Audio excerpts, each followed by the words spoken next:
So hi, I'm Natalie Nixon, president of Figure Eight Thinking. I'm a creativity strategist and author of The Creativity Leap, and I'm thrilled that I'm having a Creativity Leap chat today with Steve Spinelli, the president of Babson College, and one of the best bosses I ever had when I was a professor at Philadelphia University. So Steve, welcome. It's great to see you.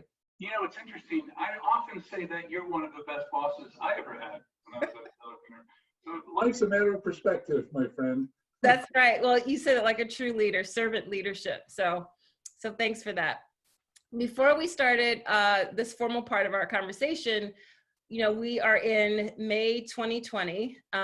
We are starting to feel the new normal of COVID-19, and you started to talk about this arc that we are in. How are you viewing this arc in your role as, you know, an investor and president of Babson College? Yeah, I think there are very few moments in history that the entire globe is impacted in some way. And there is nothing in my life that I don't have to consider the pandemic as an influencer on. And that creates a context for change. The expectation, the almost ubiquitous expectation of change. That causes nervousness and it causes fear. And in some people, I think it causes hesitancy. It is when I think you have to use your experience or your instincts or your knowledge to push forward to the next level, to literally change the arc of history. It likely is changing. So can we influence that change? Can we have an impact on it? I was saying earlier to you, I feel privileged to be in a position that I can have a small impact on the way, the trajectory of the human condition. That's just an amazing thought. Even in its finest point makes me excited about being in this position. Yeah, and I think it's really important to find something to be excited about during this time, to feel inspired about. I've also been referring to this time as the value of the pause, that it's forcing us to redesign our relationship with time. As you're putting it, it's forcing us to kind of zoom out a bit and think of greater perspective about you know, what type of influence we can have in the midst of this seeming chaos. And it's difficult to do. There is this very strange duality to my life and to most people's lives now, where I am immersed in Zoom calls and WebExes and conference calls from 6:30 in the morning until 9 or 10 or 11 o'clock at night, almost every day. Yet I am more isolated than I've ever been in my entire life. Yeah. Reconciling this sort of strange dichotomy is an interesting intellectual and emotional kind of exercise for me to go through. It's like, I need more people. Oh, please leave me alone. Yeah. It's interesting. But I like that you point out we are more so than ever probably really attuned to the emotional aspect of our work, because it's been so off-putting, this new way of needing to work. I definitely feel that too. And at some level more human, strangely. You know, I was on a meeting just this morning, and this person's child comes running through and jumps on top of her. Everybody thought it was cool. And yeah. So there was almost a moment of relaxation. It was a very tense discussion. We laughed, and you take care of it. Then we came back to the meeting. It would have been weird if the kid ran into the office, right, to the conference room and did that. But no one thought. Everyone said, well, life is blended now. That's right. Maybe it always has been. We just didn't recognize it. Well, and then we're going to get into the creativity lead conversation, but I've been thinking quite a lot about how we're coming almost full circle, where centuries ago, we would step over the threshold of our door and, you know, an agricultural economy, and we were at work, right? So the boundaries were so blurred between home life and work life. And we're kind of, I feel like, coming a little full circle, reluctantly back into that. But you are a person who graciously endorsed the Creativity Leap, even before you saw proof, before you just kind of had a skeletal idea of what I wanted to write about. And so I definitely wanted to get a few minutes with you. And my first question is, I'd love it if you'd share with us a short story about a time when you have made a creativity leap, however you want to define that. That's an interesting question, because it's almost uncomfortable. I don't think of myself as a creative person. And frankly, in my professional life, in a lot of ways mentored by you in design thinking and creativity, made me start to think about myself a little bit differently. And I'm an old guy, so thinking differently is a good, difficult exercise for me to go through. In the, I think there were a number of those moments that I would have characterized as a bold move or good executive decision making, where I've come to understand I was putting lots of crazy variables together, and I was synthesizing it, and I was seeing the possibilities, and I said, let's go do that. Yes. And all of that is the creativity moment that well, it's funny to hear you say that, Steve, because I think of you as a person who boldly leaps on a consistent basis. I mean, I don't think you could have done so many of the cool things in your career, like being part of the start of Jiffy Lube and being a lead investor with Ring as well as with Planet Fitness. Had you not put together those kind of juxtapositions, which is another way of thinking about creativity. Well, and it's interesting you would say that most of those kinds of behaviors I've had have been what I thought around other creative people, where I thought, wow, they are so visionary. They see things the rest of, I want to join them. I want to support them because this is a great thing for me. And virtually all of those circumstances you just articulated. I've seen creativity and I've said that in creativity, there is value. And I want to be a part of that. What would you say to people in business who may not think of themselves as creative? How do you explain the ROI of creativity, the business value of creativity?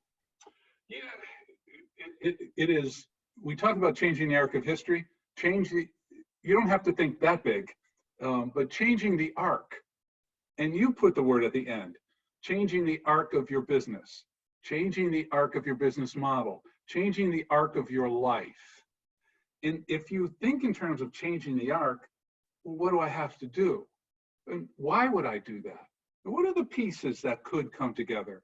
What leaps of faith do I have to make? What do I really believe in that would allow me to make those leaps of faith? And then you start seeing little arcs and bigger arcs, and you start to say, maybe I can be creative in the crafting of this world, whatever little world I'm a part of. And that is an incredibly freeing kind of mentality. You're more in charge. I love that you just put that as a series of questions, because that's one of I call it the 3 I's, or there's 3 ways to exercise creativity: through inquiry or curiosity, through improvisation, and through intuition. So I love that you just put that as a series of questions. I will not forget the 3 I's. That's very good. I'll send you a diagram that's in the book. Okay, so a question for you is, who has been living or dead, alive or dead, a person who you look to as what I would call a wonder mentor? Just the way they go about their work, their lives, they're always practicing audacity and blue sky thinking, and pausing and awe. Who's someone who comes to mind for you? There are clearly, I've been very lucky, frankly. I've had a lot of mentors in general. And I think they're important in life. I think it's one of the things that led me to want to be a teacher, is that you've been taught how to teach by these great mentors. And mentoring is a lot about teaching, I think. Here are 3 in particular. Certainly the founder of Jiffy Lube, who was my college. What's the name again? The founder of Jiffy Lube, who was my college football coach also. And he was a coach, but he was a mentor. He was tough as nails. He brought discipline to the process. If you were gonna make a block, you made a perfect block, you knocked them out, you used everything you could, you learned it, you studied the films, you knew the plays, you were going in there well-tuned to make this a win, then you bring all your heart and everything else with it. So he was really about intensity. He really did teach me that. And then there was Jeff Timmons, who is, I think, one of the founders of entrepreneurship as an academic discipline. And I had him at Babson College when I was a student at Babson, all these 100 years ago. And he wrote the first textbook on entrepreneurship. And he was really wonderful because he said, you know, I put all this rigor and this process around it. And really what I want to do is free you from rigor and process. Wow. I'm going to get you enough confident in the basic things that you're going to be free to go do what you need to do. He would really elaborate on that, but he was all that sort of discipline I learned from the coach. I got to use and be free and be more creative because of Jeff Timmons. Mm-hmm. And then it was sort of tied together by Sue Burley, who was my PhD supervisor in England, who was the classic iron fist with a velvet glove kind of person. And she wasn't afraid to use either the velvet glove or the iron fist with people. But I always knew she was going to be supportive, and she would always talk about taking chances in really smart ways. That there was never an elimination of risk. And if you embrace that, but you're really smart and rigorous about it, then you can freely go into it. And it's a long process, and you can create value that can outlive who you are. And she thought in these big, bold terms. And she said, don't write a dissertation, change the way people think. I mean, she would take words and she would say, let me readjust them in your head and at least give you a sample of what they might sound like in your head or in my head. And I felt inspired to take many more chances in academia in particular that can be pretty rigid about steps and all that. And she said, you don't have anything to lose. Keep trying. You have everything to lose if you don't try. She really freed me to have a better career. Those three people I think about often. And what's interesting that they could be mentors for wonder, mentors for rigor. Is there an additional person you would list as a mentor for rigor? Yeah, it's interesting. A lot. You could start with my mother, who was Attila the Hun. If you got a B+, it was not good. You didn't want to come home with a B+. So she thought a lot about rigor. And it's interesting, both my wife and my son are musicians of a fairly sophisticated level. And they're an interesting example of rigor and creativity. And without the really disciplined understanding of the modality, you're never free to go be really creative. Absolutely. Sort of learn through their example, although they're not terribly tolerant of me when it comes to music or creativity. Well, I love that. I actually think of my mom, who at age 50 started to learn to play the cello. She's 80 now. And wow. And she still goes onto YouTube to hone up on things and to practice. So I look at her, I'm like, wow, that's commitment. That's a great model for rigor. Yeah.